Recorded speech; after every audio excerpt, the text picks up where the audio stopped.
Jangan ada yang berdiam, naikkan syukurmu kepada Tuhan. Anugerah itu gak bercanda. Anugerah itu serius. Mari sama-sama naikkan sekali lagi penyembahanmu. Katakan syukur. Katakan glory. Katakan hosana. Di tempat yang maha tinggi bagimu Tuhan. Haleluya. Yes Lord.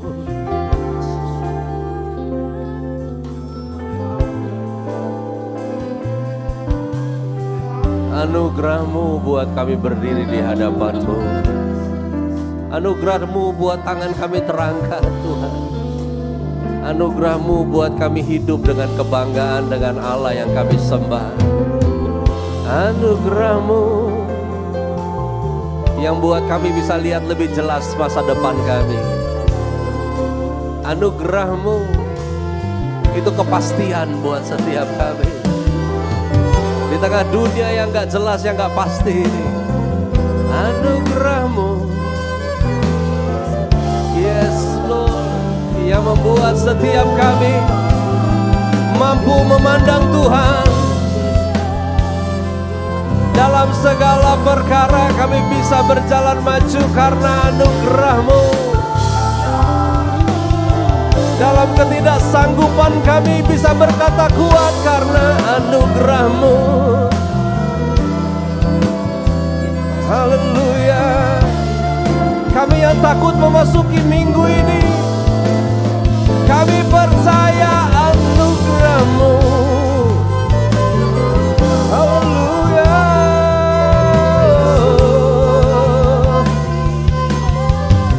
Buat kekhawatiran yang kami hadapi, kami mau bilang anugerah Tuhan cukup buat kami.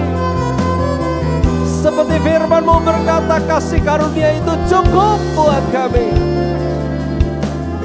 Haleluya, haleluya. Haleluya. Oleh anugerah-Mu kami menerima kebenaran pada siang hari ini. Hati terbuka, pikiran tertuju kepada Tuhan saja. Kami mau fokus pada kesempatan ini. Karena sungguh hari-hari baik tersedia. Karena rancangan Tuhan yang tidak pernah gagal. Karena itu kami mau murni di hadapan-Mu. Murni mengikuti Tuhan. Dan murni mempersembahkan hidup kami di hadapan-Mu. Yang percaya mari bersama katakan amin. Beri tepuk tangan sekali lagi buat Tuhan Yesus. Silakan duduk jemaat yang dikasihi Tuhan. Ada ragi yang dibahas oleh Yesus di dalam Injil. Pada kesempatan ini saya juga mau sampaikan mengenai hal ini atas apa yang Yesus maksud mengenai bahaya ragi. Itu judul pada kesempatan ini, bahaya ragi. Di dalam Matius pasalnya yang ke-16, ayatnya yang ke-6, demikian firman Tuhan. Yesus berkata kepada mereka, berjaga-jagalah dan waspadalah terhadap ragi orang Farisi dan Saduki. Saya lanjutkan Markus 8 ayat 15. Lalu Yesus memperingatkan mereka katanya, berjaga-jagalah dan awaslah terhadap ragi orang Farisi dan ragi Herodes. Ada 3 yang Yesus bahas. Farisi, Saduki, Herodes. Bicara mengenai ragi, nah, sedikit informasinya boleh ditampilkan. Ragi ini adalah makhluk hidup tingkat rendah yang berukuran mikro. Ya. Di mana dalam kehidupan orang Ibrani, Israel dalam perjanjian lama itu yang disebut ragi memainkan peranan yang sangat penting. Tidak hanya dalam pembuatan roti, tapi juga ragi ini memainkan peranan penting di bidang hukum, upacara agama, Ragi dibuat dari dedak halus putih diremas dengan bibit ragi dari tepung tumbuhan seperti kacang polong atau jelai yang dicampur air yang tinggal diam hingga menjadi asam. Di mana karena cara membuat roti makin maju, ragi dibuat dari tepung roti diremas tanpa garam, kemudian disimpan sampai timbullah pengembangan ya, yang disebut peragian. Nah, bicara mengenai ragi, ada narasi Yesus di dalam Injil yang mengatakan, dan ia menceritakan perumpamaan ini juga kepada mereka, hal kerajaan sorga itu seumpama ragi yang diambil dari seorang perempuan dan diadukkan ke dalam tepung terigu 3 sukat sampai khamir seluruhnya, sampai jadi rata, adonan itu terkena pengaruh dari ragi. Urusan ragi dalam hukum dan dalam upacara agama itu terkait di dalam peraturan yang dibuat melalui Musa. Musa melarang pemakaian ragi selama Paskah dan hari raya roti tidak beragi. Yang mana di dalam hal ini mengingatkan Israel tentang keberangkatan buru-buru dari Mesir. Tatkala tidak ada waktu untuk memanggang roti beragi, mereka membawa adonan dan tempat meremas tepung dan memanggang roti sambil berkelana.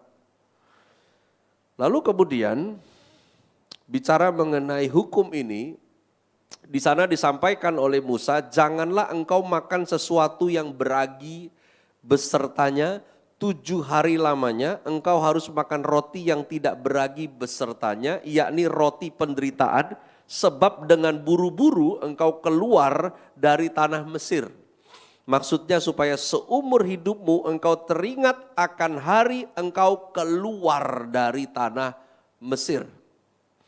Roti tidak beragi. Di dalam bahasa Ibrani disebut matsah. Dalam bahasa Yunaninya azumos, yang dimaksud untuk mengingat bangsa Israel yang terburu-buru keluar dari Mesir, tidak ada cukup waktu untuk membuat roti biasa yang menggunakan ragi. Nah, urusan ragi ini juga ada pelarangan penggunaan ragi untuk korban bakaran. Larangan memakai ragi dan menggunakan madu mungkin dibuat karena peragian melibatkan penghancuran dan pembusukan. Nah, bagi Israel keadaan membusuk menimbulkan kesan kenajisan. Jadi ada larangan memakai ragi untuk korban bakaran. Di mana di sana disebutkan suatu korban sajian yang kamu persembahkan kepada Tuhan janganlah diolah beragi. Karena dari ragi atau dari madu tidak boleh kamu membakar sesuatu pun sebagai korban api-apian bagi Tuhan.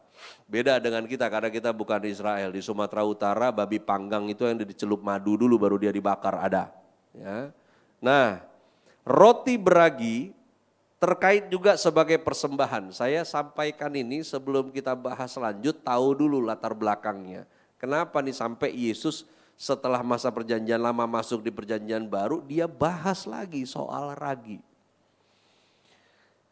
Ada 2 pengecualian terhadap peraturan penggunaan ragi.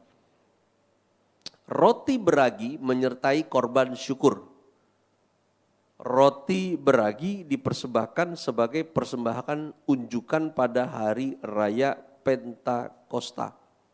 Jadi persembahan dengan roti beragi yang menyertai korban syukur itu tercatat di dalam perjanjian lama dikatakan jikalau ia mempersembahkannya untuk memberi syukur, haruslah beserta korban syukur itu dipersembahkan roti bundar yang tidak beragi yang diolah dengan minyak dan roti tipis yang tidak beragi yang diolesi dengan minyak serta roti bundar dari tepung yang terbaik yang teraduk yang diolah dengan minyak.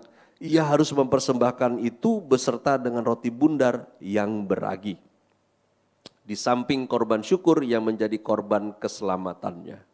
Kemudian ada aturan lagi tentang pembolehan penggunaan ragi yaitu persembahan dengan roti beragi pada hari raya Pentakosta. Di sana narasinya tertulis, dari tempat kediamanmu kamu harus membawa 2 buah roti unjukan yang harus dibuat dari 2/10 eva tepung yang terbaik dan yang dibakar sesudah dicampur dengan ragi sebagai hulu hasil bagi Tuhan.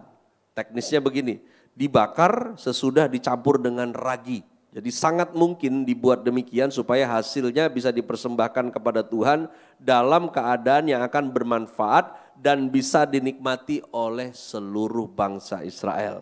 Karena roti sehari-hari bangsa Israel adalah roti yang menggunakan ragi. Maka persembahan ini tentu mengandung gagasan tentang pentahbisan makanan sehari-hari umat kepada Allah beserta korban-korban lainnya yang terdiri dari korban bakaran, korban penghapusan dosa, korban keselamatan, karena ini menandai akhir musim menuai gandum. Ada 2 pengecualian untuk menggunakan ragi dalam aturan main perjanjian lama. Nah, urusan ragi dalam perjanjian baru, di dalam perjanjian baru, ragi dipakai dengan arti kiasan.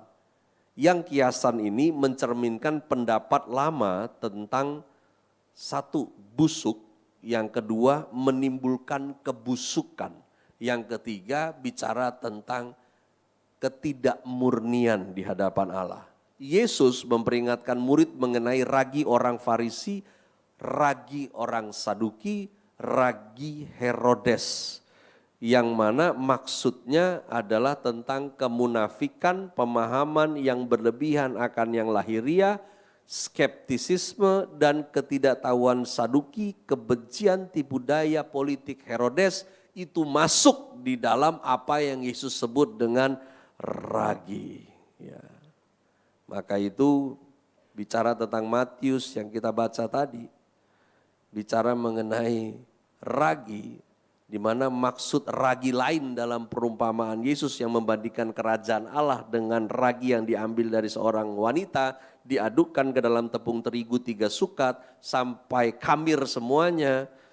Perumpamaan ini mengikuti perumpamaan biji sesawi yang lambat tubuhnya. Jadi makna dari perumpamaan ragi menunjuk pada pengaruh ragi dalam tepung itu dia tersembunyi, tidak kelihatan raginya, bekerja dengan diam-diam, bekerja secara rahasia, tetapi dia mempengaruhi seluruh adonan secara merata.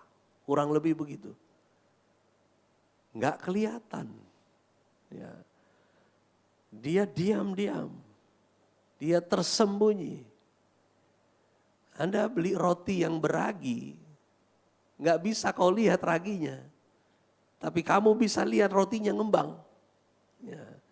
Dan ini yang Yesus expose tentang urusannya ragi. Baiklah, kita mulai yang pertama. Tentang apa yang Yesus sebut menjadi ragi Herodes. Tolong tampilannya. Ragi Herodes adalah tentang jangan menaruh pengharapan pada manusia. Manusianya di sini ada 2. Manusianya si manusia itu atau manusianya yang sedang mengandalkan manusia yang lain. Ini maksudnya. Kau tidak bisa ikut Yesus dengan mencampurkan pengharapanmu kepada manusia. Kah itu manusia sebagai kekuatanmu sendiri?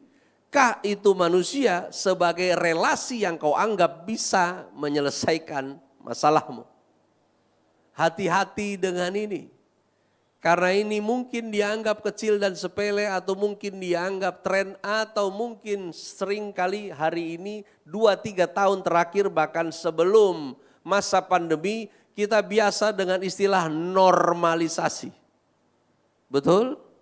Gubernur yang waktu itu melakukan normalisasi sungai. Begitu ya. Normalisasi, tahu artinya normalisasi? Normalisasi itu sesungguhnya adalah mengembalikan lagi fungsinya sesuai dengan aturan dan tujuannya. Itu namanya normalisasi. Ya. Jadi Hidup murni di hadapan Tuhan yang normal harusnya begitu. Ya. Tapi yang disebut ragi tadi itu membuat Anda dan saya menjadi tidak murni di hadapan Tuhan. Saya pernah sampaikan khotbah tentang sahabat yang baik di sini. Punya banyak sahabat nggak penting, tapi jadi sahabat baik untuk banyak orang itu panggilan Anda dan saya. Relasi apakah penting? Penting nggak penting? Penting untuk Anda bermanfaat untuk relasi itu. Nggak penting untuk Anda perlakukan dia menjadi bermanfaat dengan Anda. Jangan andalkan manusia.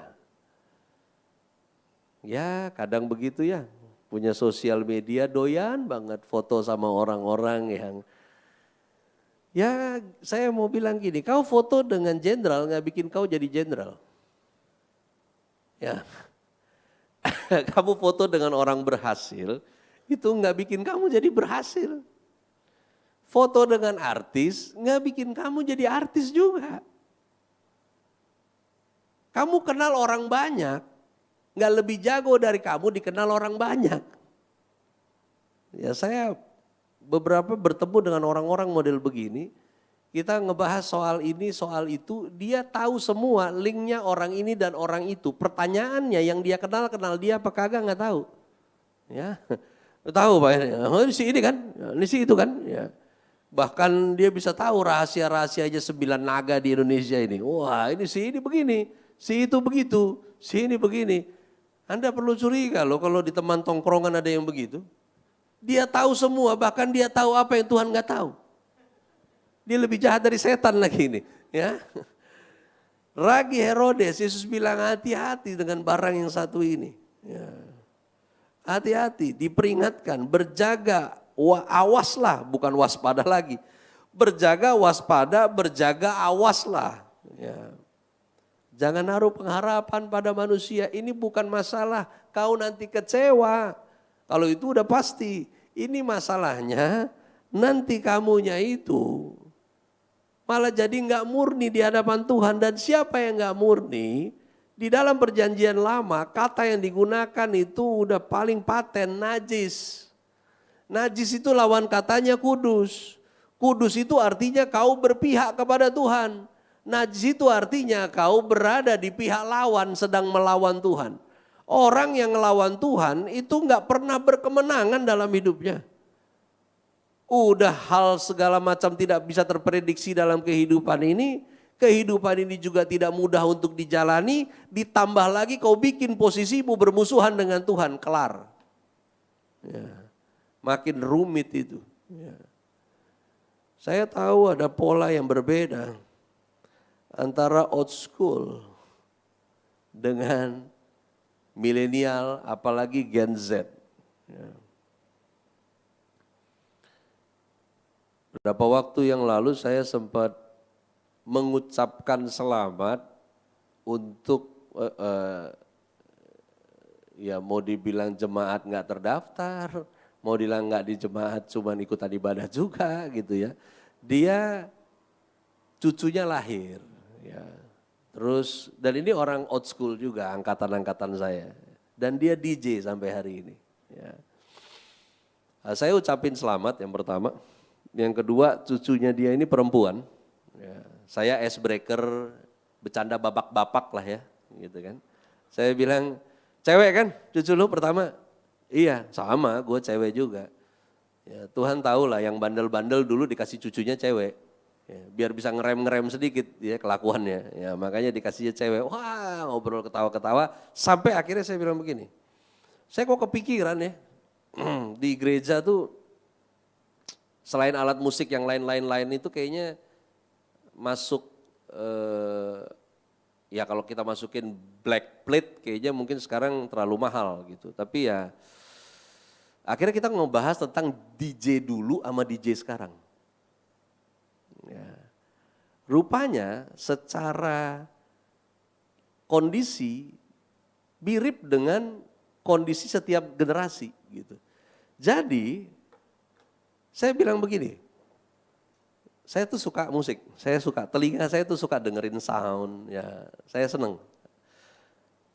Saya bilang, saya denger DJ yang sekarang nih, gitu. Ya, nggak dosa ya dengerin DJ ya, gitu kan. Ya kan saya dengerin musik aja, gitu kan. Mau si WS ya kan, di H Club di mana gitu, saya dengerin. Saya bilang, oke, tapi mereka itu mainin bass doang, ya dibikin apa? Dibikin low pro begitu, lalu kemudian yang so saya bilang gini, nggak ada loh liriknya nggak ada juga gitu. Nah sekarang ada istilah EDM. Ya. Saya bilang touch-nya beda nih, sama dulu ya angkatan kita dulu, touch-nya beda. Kalau dulu, tapi gue susah ngomongnya, saya bilang gitu. Dia bilang gue ngerti maksudnya Pastor, gue ngerti.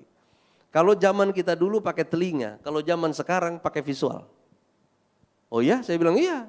Coba DJ sekarang, tutup aja laptopnya, kelar dia. Ya. Kalau kita dulu, kalau DJ-nya jadi budek, kelar juga. Karena mainnya di sini. Ya. Dia dengar, dia tahu ini masuk ini, ini masuk ini. Kalau sekarang itu ke grafik dia. Masukin aja di sini. Masukin aja di situ. Makanya zaman 80-an 70 dan tahun-tahun old yang ke sana, orang kalau rekaman lagu itu di atas jam 10 malam. Karena di situ oktav suara kita tinggi. Nggak ada orang recording suara itu jam 5 sore, nggak ada. Ya. Itu jam 10 ke atas. Dan pada masa itu nggak bisa orang nge-record. Salah. Itu produsernya bisa emosi. Karena pakai pita. Lu salah satu gulungan. Kalau sekarang enggak. Satu bait bener, bait kedua dia batuk. Itu tinggal edit aja. Dia masuk lagi, nanti diselipin lagi suaranya. Oh iya bener. Ya. Tapi itu rupanya juga bekerja dengan cara kita hidup. Angkatan saya, Bapak Gembala, kita nih hidup di masa kecil yang dibangun dengan imajinasi. Kami nggak besar dengan tablet, nggak punya. Itu imajinasi. Ada permainan benteng namanya. Ya. Ada banyak permainan tak jongkok, ya kan? Itu ada banyak permainan yang kami bergerak, yang nggak paham bingung. Tapi kami punya visualnya di imajinasi kami. Ini benteng ya. Ini begini. Ya. Di dalam bela diri pun begitu. Sekarang banyak alat bantunya. Apalagi generasi sekarang alat bantunya banyak. Ya. Saya ketika bela diri itu zaman dulu nggak banyak alat bantu. Kita disuruh jalan, pokoknya segini, udah segini. Ya. Kita akan jalan segini udah. Segitu udah segitu udah. Kalau sekarang ada yang harus pakai tali. Ya. Apalagi saya udah 2 tahun ini kalestenik. Yang ngajar saya itu seringkali butuh banget gitu alat bantu. Yang dia pakai tali model kayak tangga. Terus kemudian kita dibuat jalan yang lah saya yang tua ini, saya bilang gini, kayaknya gak usah pakai itu gue bisa. Ya kan? Kan tinggal gini doang gue. Repot amat. Ya kan? Ya. Tapi itulah generasi kalian ini, butuh visual. Kalau generasi kami kencang di perasaan. Ya. Masalahnya, lu ngandelin mata lu terus, itu juga salah. Yang angkatan saya, ngandelin perasaan terus, baperan. Ya. Ini yang Yesus bilang, ikut aku, masuk hidupmu dalam kebenaran, nggak bisa masih ngandelin kekuatannya manusia. Di dalam Yeremia 17 ayat 5-9, beginilah firman Tuhan. Terkutuklah orang yang mengandalkan manusia dan yang mengandalkan kekuatannya sendiri dan yang hatinya menjauh daripada Tuhan. Ia akan seperti semak bulus di padang belantara. Ia tidak akan mengalami datangnya keadaan baik. Ia akan tinggal di tanah angus di padang gurun, di negeri padang asin yang tidak berpenduduk. Ragi Herodes adalah menaruh pengharapan pada manusia. Dan itu membuat Anda dan saya nggak bisa masuk ke dalam kebenaran firman lebih dalam lagi. Karena terlalu banyak yang kita campur adukkan di sana dengan kekuatan kita. tren ada, zaman boleh diikuti, ya. Hibrid boleh. Tapi harusnya hibrid nggak bikin orang nggak ke gereja juga untuk pertemuan ibadah. Ya. Saya pikir semua yang berkeras untuk online itu baik untuk bisa di-repeat. Bener ya sekarang teknologinya. Kemarin tuh khotbah minggunya apa sih? Bagian yang ini gue nggak, lu buka YouTube-nya. Ya. Tapi kalau kau suka bermain di area online terus, ya jadilah kau masuk surga online nanti. Jadi tidak real. Ya. Selamat datang di hidup kekekalan yang online. Ya. Ya, Anda bisa sign in, Anda bisa sign out di sini. Ya. Dan kalau kuota habis, habislah kau. Ya. Nah yang kedua, ragi Saduki. Saduki, nah, ini ada catatan mengenai Saduki ini. Ya. Ragi Saduki. Saduki adalah kelompok minoritas dalam Yudaisme pada abad pertama. Kelompok ini tidak meyakini kebangkitan orang mati dan hidup kekal. Malaikat, roh, mereka tidak meyakini hal-hal tersebut. Yesus menyebut mereka sesat karena ketidakmengertian mereka kepada kuasa Allah dan kitab suci. Orang Saduki hanya menerima 5 kitab dalam hidup mereka. Kitab Musa yang disebut Pentateuch. Kejadian, Keluaran, Bilangan, Imamat, apalagi? Hanya. Ya. Secara sosial dan politik, kaum Saduki ini terbuka dengan kebudayaan Yunani. Dan kaum ini terbuka terhadap sistem politik Romawi. Pada dasarnya orang-orang Saduki ini adalah orang-orang Yahudi sekuler yang skeptis karena mengesampingkan kedaulatan Allah atas hidup manusia. Orang-orang Saduki ini sebagian sebenarnya sempalan atau pecahan dari simpatisan dinasti Herodes dan penjajah Romawi. Ya, sekalipun mereka bukan golongan politis Herodians. Ya. Yang mana penjajah Romawi sekalipun mereka bukan golongan tersebut. Di mana Yesus memperingatkan agar para murid waspada ragi Saduki. Yaitu sikap skeptis pada isi kitab suci, skeptis pada kuasa Allah, serta orientasi mereka terhadap uang itu luar biasa. Sikap skeptis dan cinta uang udah jelas merusak kemurnian Injil. Thomas, salah satu murid Yesus, diyakini adalah mantan dari Saduki. Makanya dia sibuk dengan lobangnya, coba gue colok dulu. Benar gak itu Yesus yang itu? Ya. Dimana kuasa Allah dia pernah gak yakin. Saduki ini mengerikan. Ragi Saduki itu adalah bentuk ketidakpercayaan, bentuk penyangkalan pada kabar Injil mengenai kelahiran Yesus yang adalah Allah menjadi manusia, kehidupannya yang sempurna, penyalipan, kematian, kebangkitannya, semua denial. Semuanya tidak akan pernah diterima untuk mereka percaya. Ini Yesus bilang waspada. Yang kedua tentang ragi Saduki, waspada terhadap skeptis iman. Apalagi Anda yang generasi 2000-an. Kami punya intuisi yang tua-tua ini. Kalian punya yang namanya analisis data. Kalian bicara berdasarkan data. Ya. Kami punya intuisi. Ya. Makanya sering kadang gak ketemu kan bapak sama anak, orang tua dengan anak. Si anak bawa teman dekatnya dikenalin, mamanya bisa bilang, gak bener tuh. Padahal gak punya data maknya. Ya. Emaknya gak punya data, tapi mak lu punya intuisi namanya. Ya. Kalau kau hidup seangkatan dengan mak lu tahu itu. Ya. Kayak kami ini punya kemampuan mengendus lebih dari anjing herder gitu. Enggak benar ini, ya kan ya. Itu intuisi memang. Ya. Orang-orang yang bermain data, dia pikir dia paling paten. Skeptis iman itu kan awal, dia nggak nolak 100%, tidak. Dia mau percaya, mau. Tapi kalau datanya nggak cukup, dia mundur. Nggak masuk akal. Bagaimana bisa Tuhan itu masuk akal? Sementara Tuhan yang besar itu yang ciptakan akalmu. Masa kau mau masukkan yang besar itu ke dalam otakmu yang kecil itu? Ya. Dia Allah yang ada di atas akal kita, bukan tidak masuk akal. Ya. Karena memang ada hal-hal yang Anda dan saya nggak bisa itu dirumus. Ya 5 roti 2 ikan kasih makan 5.000 orang, besi pulang babungkus 12 bakul, gimana ceritanya? Ya.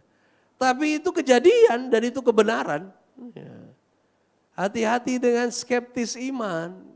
Karena ada firman Tuhan perjanjian lama, ada firman Tuhan perjanjian baru, ada kebenaran dari seluruhnya yang kita turunkan sekarang masuk dalam hidup kita. Lalu kemudian ada pola hidup anugerah yang kadang membuat kita menjadi tidak menghargai kasihnya. Karena kita merasa bahwa dia toh tidak menghukum kita. Kan polanya memang beda. Ya. Tahu kenapa? Ketika dalam perjanjian lama itu, orang yang mengurusi bait Allah, kemah suci, hidup ngawur sebelum mereka melayani, itu pas mereka sentuh pelayanan di kemah suci, mati di tempat. Tapi sekarang di zaman anugerah kan enggak. Kenapa di zaman itu terjadi hal demikian? Karena Tuhan tahu di zaman tersebut distraction-nya itu rendah. Rendah. Nggak banyak tawaran untuk orang berdosa di zaman itu, nggak banyak. Makanya kalau lu bikin itu parah. Ya. Kalau sekarang Tuhan tahu lah. Banyak distractionnya. Ya. Anda baca Alkitab aplikasi aja. Nggak usah setan yang ganggu kau, notifikasi Shopee. Ya kan? Baru baca segala perkara dalam Shopee, ya muncul dia, kan begitu. Ya. Gak perlu setan turun tangan zaman sekarang. Ya aplikasi platform aja bisa ganggu kau. Ya. Mau nabung, ya aduh kerja capek, ya nabung biar ada. Sebetulnya nabung itu penting-penting gak penting. Kenapa saya bilang penting-penting gak penting? Kamu harusnya gak perlu fokus sama nabung. Fokus aja beli yang kamu perlu, pasti punya duit simpenan. Ya. Orang banyak dia berhasrat menabung, tapi hasratnya buat beli yang nggak penting juga gede gitu. Jadi ya udah, ya akhirnya kepake. Baru karena skeptis itu tawar menawar. Ya. Kalau di dalam Yohanes 20 ayat 29 begini, kata Yesus kepadanya, karena engkau telah melihat aku maka engkau percaya. Berbahagialah mereka yang tidak melihat namun percaya. Mind blowing, ngeri loh untuk orang-orang yang skeptis. Lu percaya Tuhan? Ya dari data-data yang ada sih kayaknya emang ada dia. Ya. Lu percaya gak Tuhan atur segala sesuatunya? Ya memang sih ada hal-hal yang gue udah atur gak nyampe juga. Ya pasti dialah ya yang ngatur. Iya. Nah mulai nanti itu skeptis itu bisa dia reject, bisa dia gunakan untuk kekacauannya sendiri. Bayangin aja orang selingkuh pakai atas nama Tuhan kan bisa. Kok bisa kau jatuh dalam dosa? Iyalah Tuhan yang bikin ketemu. Coba gak Tuhan pertemukan? Ini gila. Ya. Kalau Tuhan gak pertemukan enggak. Ya betul memang. Dari mata jatuh ke hati jatuh kemana gak tahu. Ya, kececer-cecer dia di situ. Karena Tuhan kasih ketemu. Coba Tuhan gak kasih ketemu. Ya. Apalagi dari pandangan pertama. Tuhan bikin dia noleh ke saya. Padahal gak noleh, jereng dia. Ya. Cuman karena baper aja. Ya. Skeptis itu bahaya. Percaya kalau kamu belum ngerti bukan karena kalau Tuhan gak bisa kamu ngerti, kamu gak bisa percaya dia. Karena memang kita gak mampu mengerti dia sepenuhnya. Makanya ada lagu jadul bilang, ajar kami Tuhan menghitung hari-hari. Agar aku beroleh hati bijaksana, pengertian kau gak bisa dapat satu kaligus. Kebenaran kau baca, kebenaran kau pelajari, kebenaran kau lakukan. Dapat kau pengertian. Oh ini toh maksudnya. Besok begitu lagi. Oh gini toh maksudnya. Nggak bisa keseluruhan. Ya. Saya sedang membuat, hari ini sudah progres ke yang 10. Jadi entah kenapa saya terdorong aja gitu. Membuat khotbah seri dari mujizat yang Yesus lakukan yang dicatat dalam narasi Injil. Di luar eksorsis, kurang lebih ada 28-27 mujizat yang Yesus lakukan. Tapi kalau Anda baca Matius, Markus, Lukas, Yohanes, itu dia agak jumping gitu. Timeline-nya tuh jumping. Ya. Saya data, saya coba timeline-nya. Iseng banget ya gue ya. Buat timeline-nya, baru satu-satu saya bedah. Ya Tuhan, saya baca ayat itu mah udah dari tahun 90-an. Saya pelajarin, tapi ketemu saja hal yang baru. Ketemu aja hal yang baru. Ya. Tadi malam saya baru kupas tentang Yesus nyembuhin orang buta di Betsaida. Ya. Diludahin ke tanah, pertama mata pegang 2 kali. Ini satu-satunya nyembuhin orang 2 sesi. Yang lain 1. Ya. Yesus bilang pegang sembuh-sembuh. Ini sembuh-sembuh. Tapi di Betsaida enggak. Udah lihat belum? Udah sih, cuman orang-orangnya kayak pohon. Orangnya bilang gitu. Baru kemudian Yesus ambil lagi itu, diludahin di tanah, diludahin lagi, ditaruh matanya, baru dia bilang, jelas nih sekarang? Jelas, katanya. Tapi sebelum orang ini dilayani, orang-orang yang datengin orang ini ke Yesus, Yesus bawa dia keluar dari kampung. Bawa keluar dari kampung. Lalu kemudian setelah disembuhin, Yesus bilang, jangan balik ke kampung itu lagi. Ya. Coba apaan sih nih Yesus ngomongnya? Waktu mau nyembuhin orang dibawa keluar kampung. Setelah sembuh dibilang, lu pulang aja ke rumah tapi jangan balik ke kampung itu. Rupanya kata kampung tersebut, itulah adalah Betsaida. Kenapa Betsaida? Rupanya Kapernaum, Korazim, Betsaida adalah segitiga maps Injil di mana Yesus lakukan mujizat paling banyak dan paling banyak yang gak percaya. Makanya Yesus bilang, lu jangan balik lagi. Ya. Itu saya gak nemu itu. Angle itu sekian puluh tahun yang lalu. Saya ketemu itu angle tadi malam. Ya. Oh gini. Kamu gak bisa ngerti Tuhan dalam satu kali. Ya. Kalau kau belum mengerti, jangan kau bilang Tuhan tidak bisa dimengerti. Skeptis itu terjadi karena kau mau percaya, tapi kau bikin standar untuk kau percaya. Bukan Tuhan yang gak bisa dipercaya, tapi kemampuan kita untuk menerima seluruhnya yang kadang kita batasi. Ya. Jangan batasi untuk kau mengenal Tuhan. Kalau sekarang baru 1/4, percaya Tuhan itu utuh. Amin. Hati-hati dengan ragi yang model begini. Mengkabirkan adonan, bisa bikin keseluruhan urusan percayamu pada Tuhan dalam segala dogma dan ajaran, itu jadi ngaco. Yang terakhir, ragi Farisi. Wah ini nama yang paling terkenal.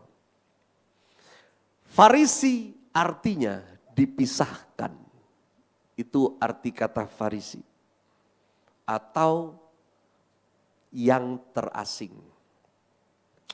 Farisi adalah kelompok agama Yudaisme yang memisahkan diri dari alim ulama Yahudi yang menafsirkan Taurat Musa secara berbeda dari orang-orang awam kebanyakan di Yudea. Dari orang Yahudi dan non-Yahudi yang menerima kebudayaan Yunani dan dari kelompok tertentu. Mereka memisahkan diri dari orang-orang seperti itu. Tidak seperti golongan Saduki. Orang Farisi percaya pada kebangkitan orang mati, orang Farisi percaya pada malaikat, orang Farisi percaya mengenai roh.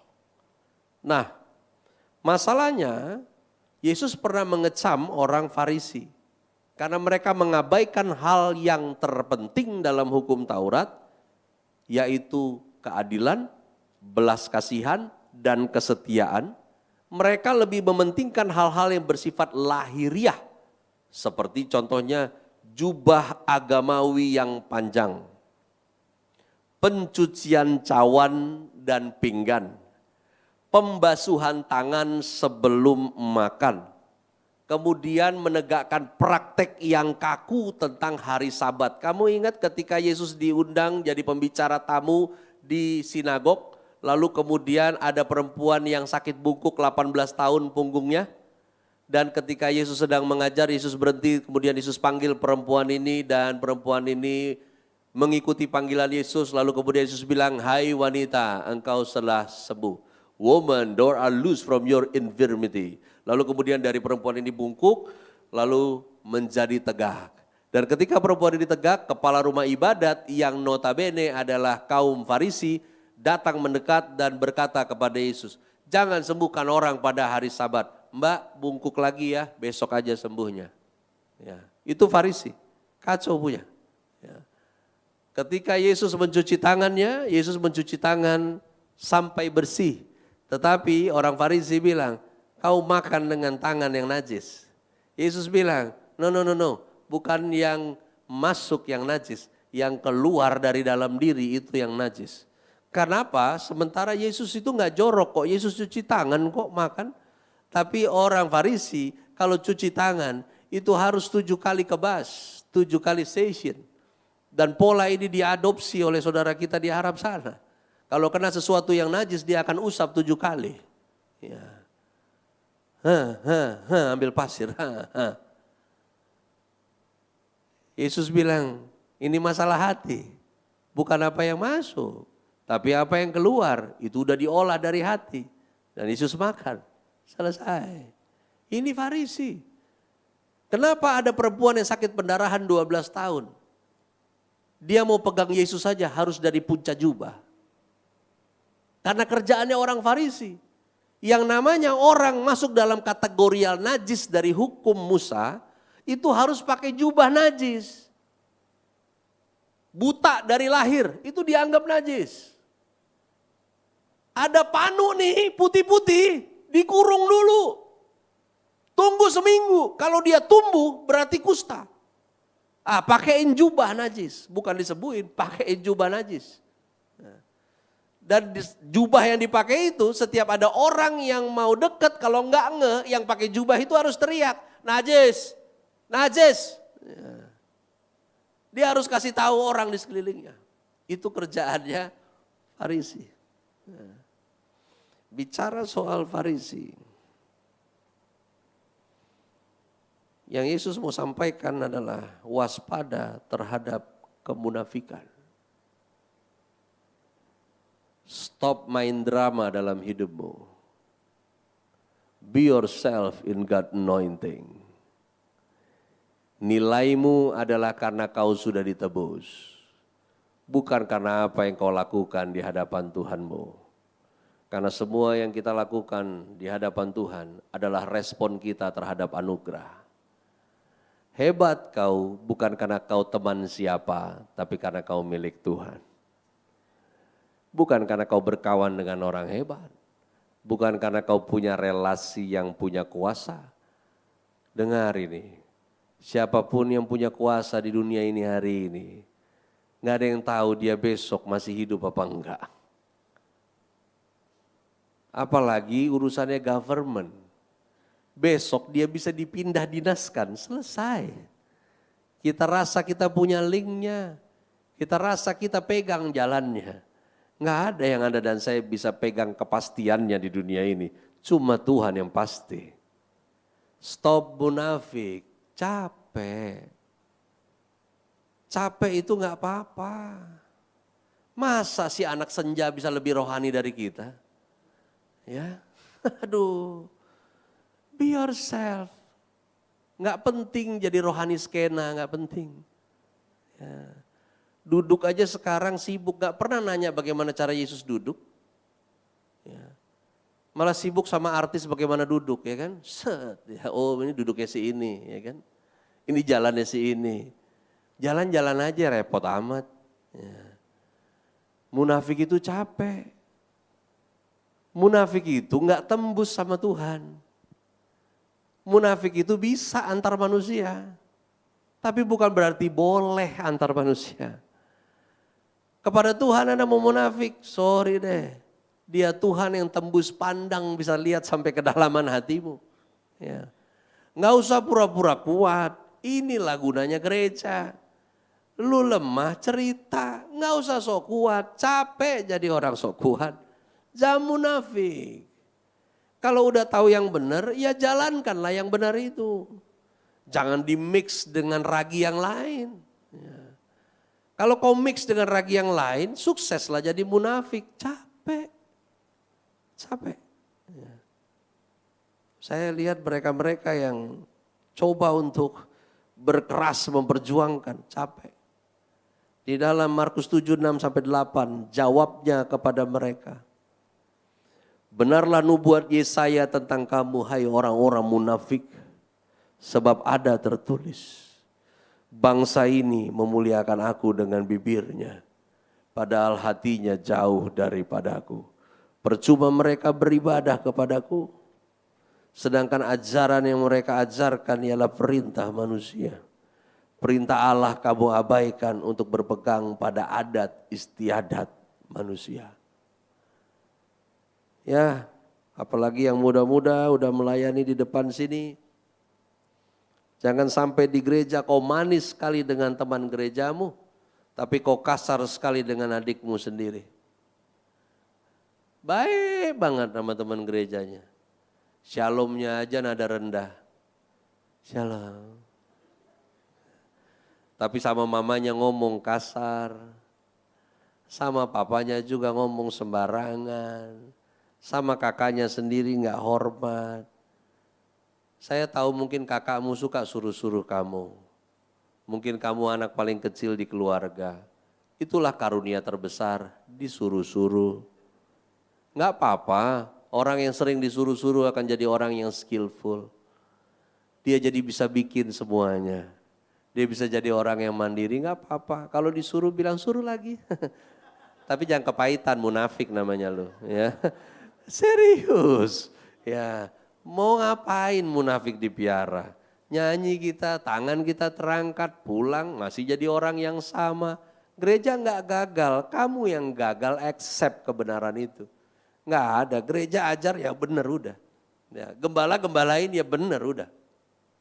Makanya pagi saya tadi ngomong gini, gembalanya sama, Alkitabnya sama, Yesusnya sama, progres hidupnya beda. Itu karena mau munafik apa kagak munafik, begitu aja udah pegangannya. Ya udahlah pulang udah tahu yang benar praktekin aja. Ya. Sekalipun isi rumahmu gak mendukung kamu untuk lakukan apa yang benar, ya tetap benar aja hidup kamu. Ya.